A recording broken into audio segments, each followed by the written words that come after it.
MoMA's Girl, January 18th, 2023, New York City, New York, USA. The students from Mr. Ziegler's art class got spread between two subway cars. He nervously motioned for everyone to stay together and keep an eye out for him or one of the parents volunteering to help with the field trip. Marisol found a seat close to the door. She had a good view of the outside world. She had taken the number 7 train into the city many times and liked to watch the transformation as she moved through Queens. Steel and brick apartment buildings and row houses turned into steel and glass warehouses as they approached the river. The students from her art class laughed and chatted together, but most were older than Marisol. She was only in 9th grade and had not bothered making friends with any of them. She kept to herself and kept her eyes on the train car's window. When the class reached their stop in Manhattan, Mr. Ziegler shouted for everyone to get out and stay together. The class marched chaotically through the station and up the escalator. They emerged near Times Square, and Mr. Ziegler shouted for them to follow him through the river of cars and people flowing in the skyscraper canyon. "That's it! You see it?" Mr. Ziegler called, gesturing wildly to a building in the distance. Marisol read the letters, MoMA, which stood for the Museum of Modern Art. Mr. Ziegler talked about the place like it was the center of the universe, and the field trip was his reward to the class for completing their end-of-semester projects. The mob of students was steered into a security line along the sidewalk. Guards repeated that everyone would need to be searched and no food or drink was allowed inside the museum. Marisol and her classmates swallowed any water left in the bottles inside their backpacks. The line lurched forward until everyone from the class was standing in the museum's enormous front lobby. Mr. Ziegler raced forward to explain to the admissions people that he was leading a school class on a tour. The class was waved through a checkpoint, and Mr. Ziegler raised his arms to capture his students' attention. "We're going to start on the top floors and work our way down. Remember to stay together. I want you in eye contact with me at all times." The class stomped their way up to the 5th floor, where Mr. Ziegler tried his best to act as a guide without disturbing the other visitors. "We'll see some famous painters and paintings up here," Mr. Ziegler loudly whispered. "I've showed some of them to you in class. They've got a Van Gogh and some Monets." Mr. Ziegler frantically steered the class between rooms and excitedly pointed toward different pictures. A crowd was gathered around Van Gogh's Starry Night, and Mr. Ziegler encouraged everyone to get a good look. "It's one of the most famous paintings in the world," he called out in his loudest whisper. Marisol took a turn in front of Starry Night before squeezing through the mass of visitors in the room. A lot of them looked like tourists, and they all appeared eager and serious about seeing something extraordinary. Marisol's classmates adopted the same seriousness and temporarily stopped joking with each other. "All right, let's go down to the 4th floor," Mr. Ziegler hissed to the teenagers in his class. "We'll see some Picassos and a bit more modern pieces."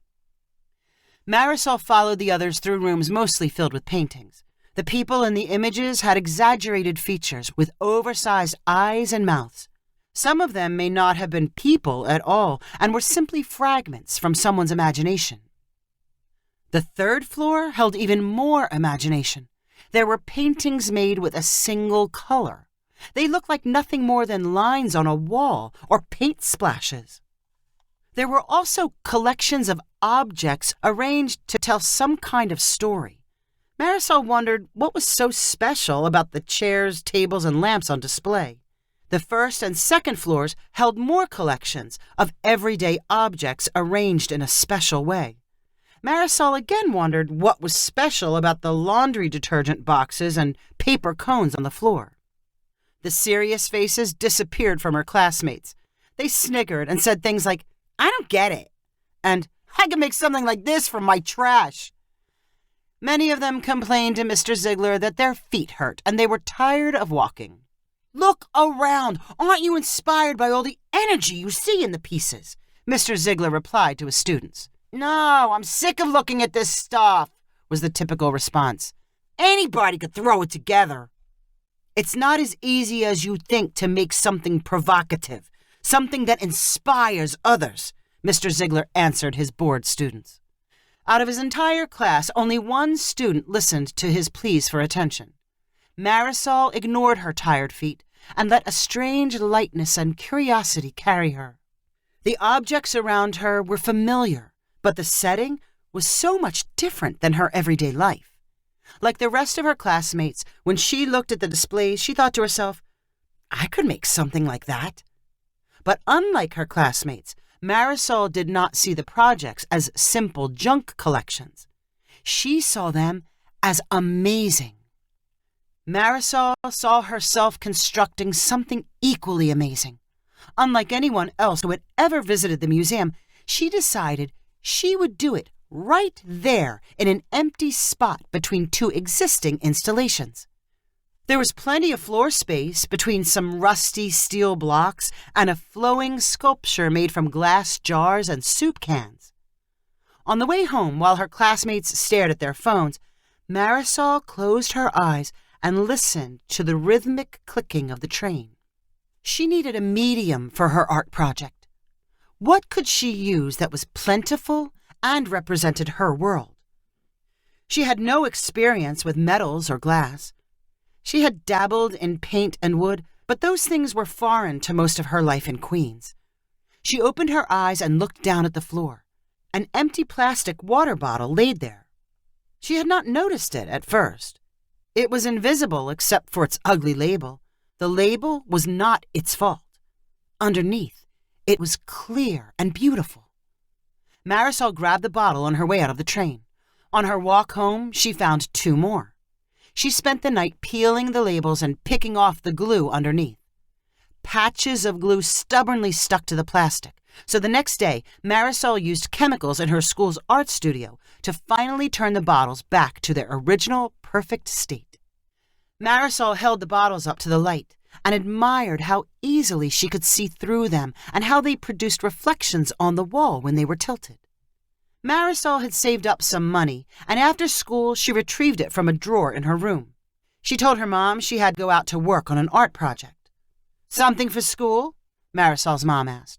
Yes, Marisol replied. A school project was easier to explain than something she was building because of inspiration. I have to work on it every day. Marisol took the number 7 train back into the city and found the MoMA's security line. The only things in her backpack were 3 empty water bottles. After making it through the checkpoint, she bought a 30-day student pass and walked straight to the empty space waiting for her on the first floor. Marisol did not go to work immediately. First, she circled the adjoining rooms to figure out there was a security guard assigned to the area. He walked around slowly and mostly looked at the ceiling as if he were outside looking up at the sky. Marisol waited until she was alone in her room and then reached across the string separating visitors from permanent residents. She arranged the 3 bottles so that they were all standing upright. Then she backed up and admired her work.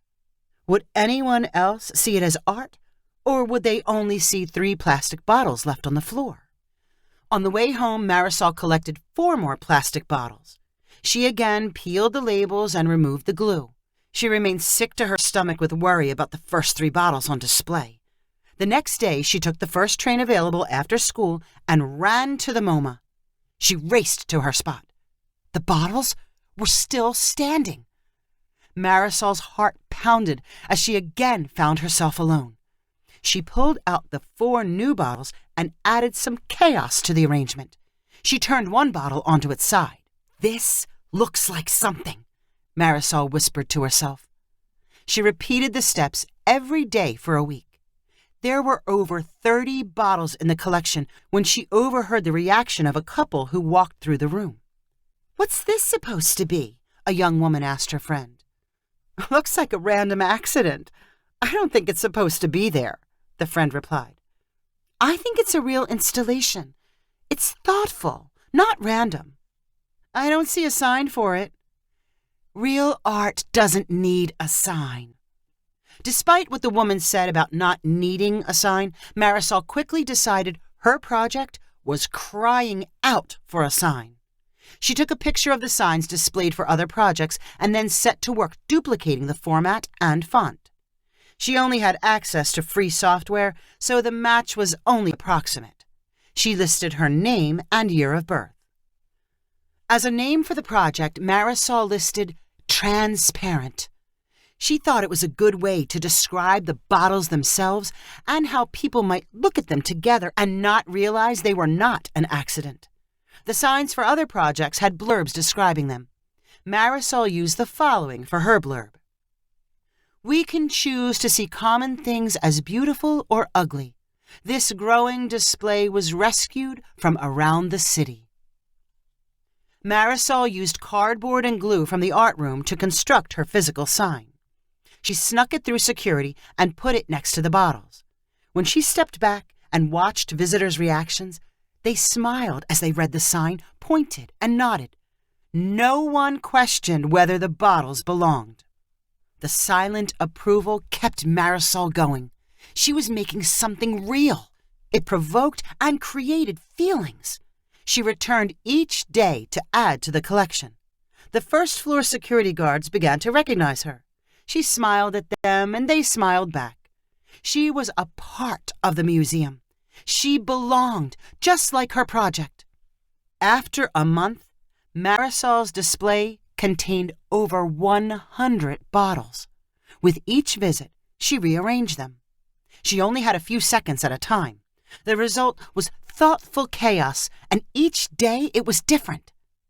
The original plan was to work for 30 days, but Marisol realized she could not simply walk away from the project. She would have to return. Perhaps she would visit less often. Maybe she would simply watch over the installation and make adjustments rather than add bottles. But it was now a part of her, and she could not let go. The project's 1-month mark happened to coincide with the day Marisol was discovered. It was gray and rainy outside, and she was eager to get inside the museum and retreat to her spot. 2 people were waiting for her.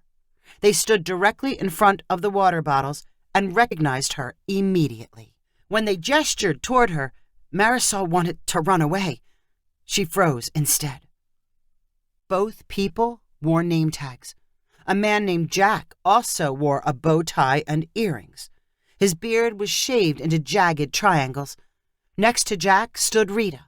She had thick black and gray curly hair. When Marisol looked at Rita, she was reminded of Mr. Ziegler. "Young lady, are you responsible for that?" Jack demanded, pointing toward the water bottles. Marisol's throat tightened, but she managed to squeeze out a, "Yes. And I suppose you also created the sign?" "Yes." One cannot simply decide to display a project at the MoMA.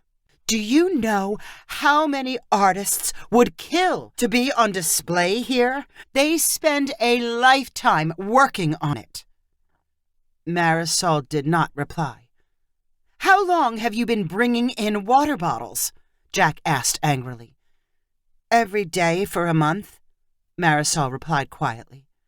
"And what made you think what you were doing deserved to be seen?" Marisol dropped her eyes to the floor. Rita's voice interrupted the silence. "I think it shows extraordinary persistence and creativity." Jack scoffed. "It's naive. It's not art." "Who's to judge that?" Rita replied. "Oh, come on. Great artists don't wait for an invitation." Jack scoffed again. "You can have your opinion, but the bottles can't stay." Rita turned to Marisol. "I'm afraid he's right. They can't stay. But I was thinking of something we might be able to do." Marisol stayed quiet as more people from the museum entered the room and joined the conversation. Some of them seemed angry. Others grinned and took a long look at the water bottles. They finally agreed that Marisol should be part of a temporary exhibit for young, up-and-coming artists. Marisol agreed to move and rearrange her bottles in a smaller space dedicated and authorized for her. The story of the rogue high school student invading the MoMA caught the imagination of people around the city. For a few short weeks, thousands of them came to see Transparent and to try and feel the same way Marisol did. And for those few short weeks, she was just as popular as Van Gogh and his Starry Night on the 5th floor. As one art critic put it, Marisol was no longer transparent, and the world would be waiting for her to find a permanent spot in the MoMA. If you enjoyed this story, please rank it on the website 500ironicstories.com. Please subscribe on the website to get weekly updates as new stories are posted. And please share with friends using the convenient links available.